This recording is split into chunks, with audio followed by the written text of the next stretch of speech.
ஆமாண்ணா அந்த புடிச்ச வீட்லேருந்து இது பண்ண டேய் உங்களை அசிங்கமாக இருக்காதா? ஏன்னா இப்படி கேவலமாக இருக்கிறீங்க? டேய் நடாச்சே ஓ எச்ச மாதிரி பண்ணிட்டானா? நடா பண்ணா சொல்றா. கூட வேலை பார்க்குற பொண்ணோட கேண்டீன் போய் ஒரு டீ குடிச்சேன். ம். அது ஃபோட்டோ எடுத்து ஒரு ஸ்டோரி போட்டு டேக் பண்ணிச்சேன். ம். எப்பயும் அந்த பொண்ணை அடிப்பா எல்லா போஸ்ட் ஹைலைட்ஸ்லாம் லைக் பண்ணி கமெண்ட் பண்ணி வச்சுக்கிறான். இந்த வெற்றியை கூட வேலை செய்கிற பொண்ணுக்கிட்ட போய் இப்படி பண்ணா அந்த பொண்ணு நம்மளை என்ன நினைக்கான்?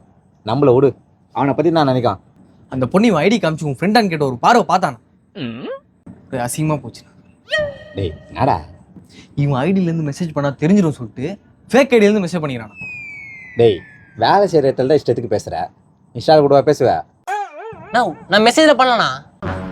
நீ பண்ணல ஏய் நான் மெசேஜில் பண்ணலடா. இரா இப்போ தெரிஞ்சிடும் அந்த ஐடி யார் மெசேஜ் பண்ணிப்பான்னு. இப்போ தெரிஞ்சிடும்.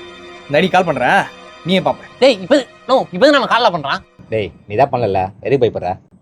நீ பண்ணுப்பா, யார் பண்ணுறா தெரிஞ்சப்போது. நோ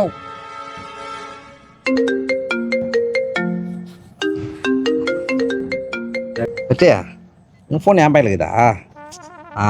டார்ச் அடிக்கு ஃபோன் வாங்கினேன், மறந்த போய் என் பையில வச்சுக்கிறேன். என் ஃபோன் ஆகிடுதுண்ணா. அப்படியா? இது யார் தெரியல பாரு.